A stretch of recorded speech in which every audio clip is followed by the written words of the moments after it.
Les représentants des partenaires financiers et sociaux, Mesdames et Messieurs les représentants des autorités religieuses et coutumières, Mesdames et Messieurs les représentants des partis politiques et de la société civile, chers invités, je crois que nos talentueux artistes qui viennent de présenter ont pratiquement résumé la journée qui nous réunit aujourd'hui.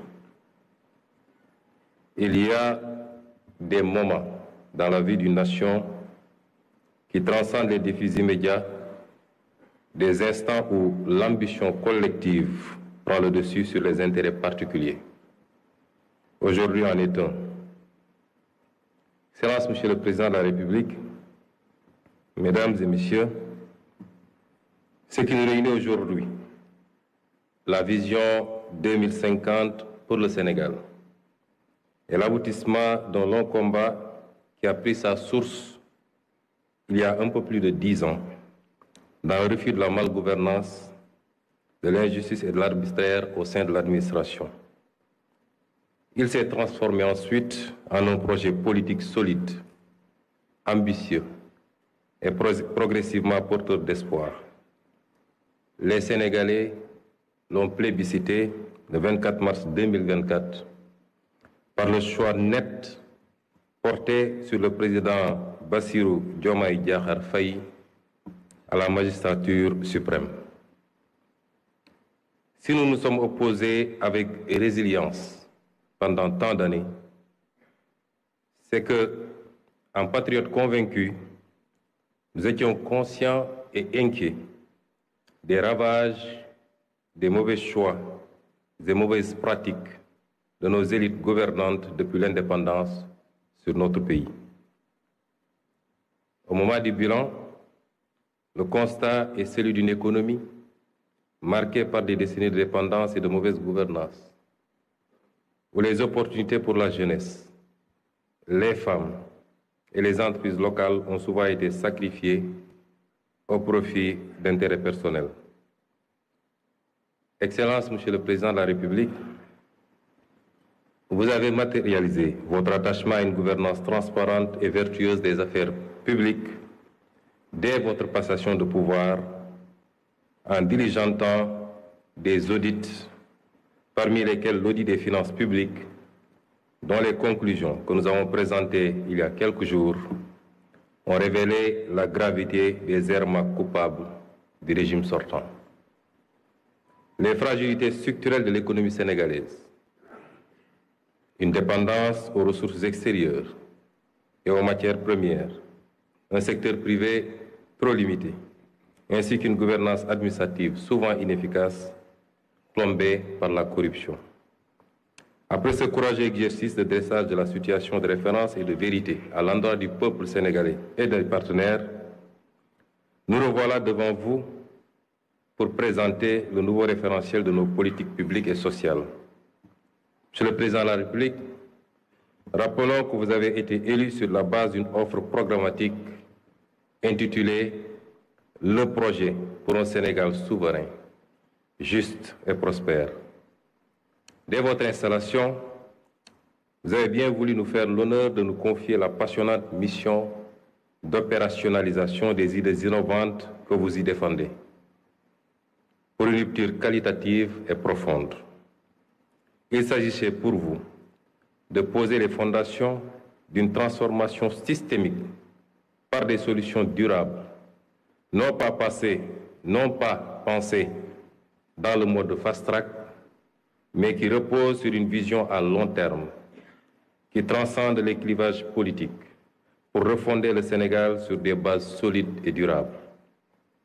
L'équipe de conception, composée d'experts de la primature et du ministère de l'économie, du plan et de la coopération, s'est immédiatement alors mise en place sous la direction du ministre de l'économie, du plan et de la coopération et du ministre secrétaire général du gouvernement sous ma supervision.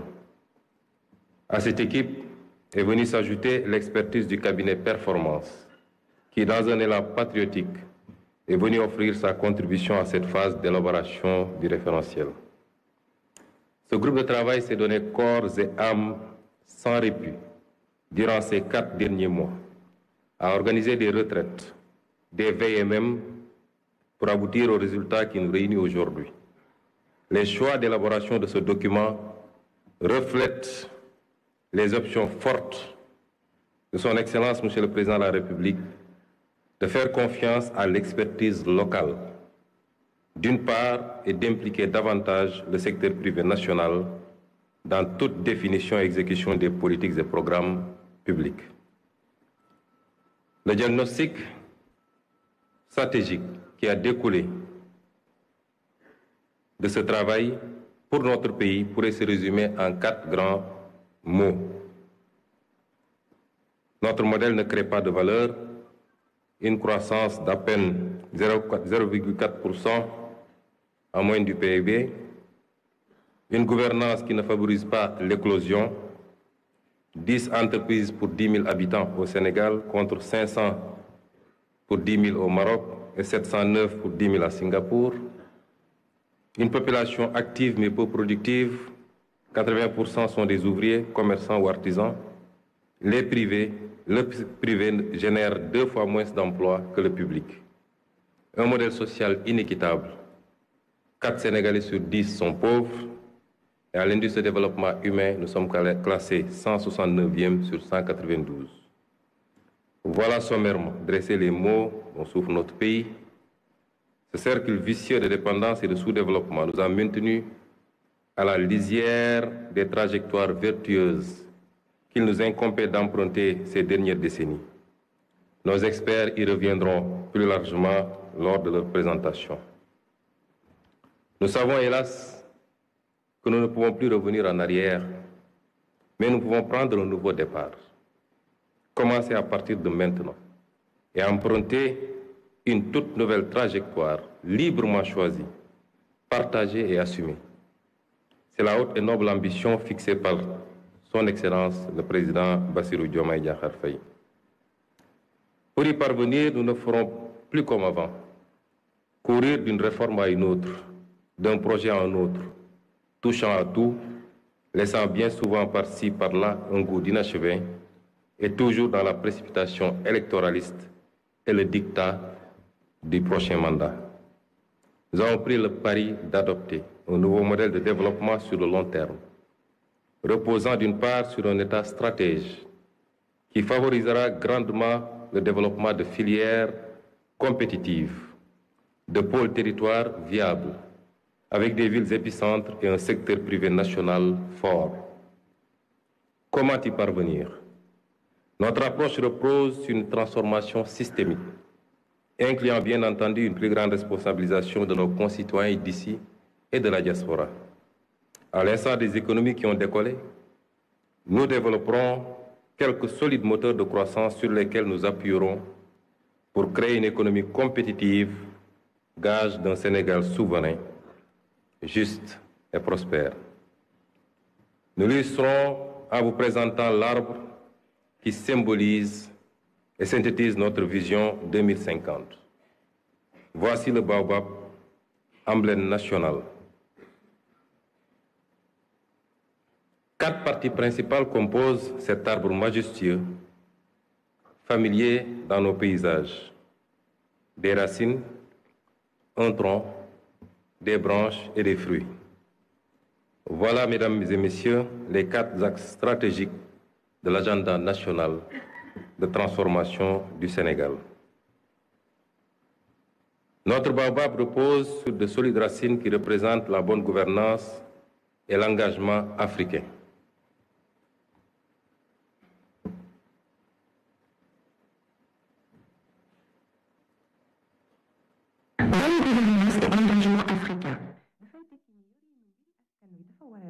lépp leer ci askan wi maanaam jub jubbal ak jubbanti loolu mooy indi jàmm ak dal ci noonu itam lañuy gën a dooleel lëkkaloo gi am ci suñ diggante ak yeneeni réewu Afrique yi ñu mën a àndandoo liggéey ngir mën a yegg ci mébét yi ñu bokk. Et le solide tronc du baobab représente un aménagement optimal et un développement durable. Aménagement et développement durable mooy fexe ñu mën a séddale tabax yi ak service yi ci diwaan yépp su ko defee gox bu nekk mën a yokk ci anam wu dëppoo ak liñ mbëbët dafay ànd ak tabax dëkk yu méngoo ak sunuy bëgg-bëggu ëllëg ci jamono jooju faawu ñu aar xeewali jaww ji ngir ñu bañ a jeex boole ci defar dëkk yu mën a dëppoo ak bëgg-bëggu tey te bañ a sànk ëllëg. Mesdames et messieurs, les branches fournies représenteront notre capital humain de qualité et la garantie de l'équité sociale. Capital humain de qualité et équité sociale. maanaam gën a sukkali njàng ak tàggat ngir jox askan wi xam-xam bu am njariñ ba noppi ñu gën a yemale askan wi ku nekk mën a am paj ak kaaraange bu ko weesoo ñu fexe ba kenn bañ a des ginnaaw ci yokkuteg réew mi. Et les fruits enfin qui représentent notre option de bâtir une économie compétitive. Économie compétitive. li ñu jublu mooy Sénégal bu moom boppam jub te am naataange ànd ak koom-koom gu am taxawaay maanaam sos koom-koom gu mën a joante ak àddina si loolu dina gën a dooleel barabi yokkute yi gën a yombal liggéey yi gën a yombal dundinu askan wi su réew mi jàppale secteur privé bi mu am doole ba noppi fexe moom boppam ci wàllu koom-koom loolu dina tax alal ji am njariñ ci askan wi ci noonu lañuy gën a yombalee ay liggéey ak ay gis-gis yu bees ci dëkk bi. Chacun de ces axes qui vous sera détaillé tout à l'heure constitue un pilier sur lequel on pourra s'appuyer pour arriver à un Sénégal souverain, juste et prospère. La nouvelle stratégie de développement pour les 25 prochaines années, grâce au scénario de rupture que nous proposons, devrait donc conduire à terme à récolter les fruits de notre baobab. Un Sénégal souverain, juste et prospère, c'est une nouvelle trajectoire de développement. C'est des moteurs de croissance en pleine expansion. C'est enfin une nouvelle carte économique et de nouveaux corridors. Monsieur le Président de la République, distingués invités, il ne me reste plus qu'à laisser la place à nos experts pour vous fournir plus de détails sur le nouveau référentiel. La présentation se fera en 3 étapes. Le diagnostic, qui sera introduit par M. Cheikh Moudou Thiam, directeur de la planification au ministère de l'économie, du plan et de la coopération. La vision 2050 par M. Victor Ndiaye du cabinet Performance, la déclinaison quinquennale et le cadre de mise en œuvre par M. Souleymane Diallo, directeur général de la planification et des politiques économiques au ministère de l'économie, du plan et de la coopération. Suivra ensuite le panel qui permettra à quelques discutants de donner leur première impression et à une représentation du gouvernement de répondre éventuellement à leurs sollicitations. On souhaiterait aussi que le panel se passe en langue nationale ou alors que ça passe d'une langue à une autre pour qu'il soit le plus inclusif possible et que pour que le maximum de Sénégalais puissent comprendre les enjeux de cette journée. Je vous remercie de votre aimable attention.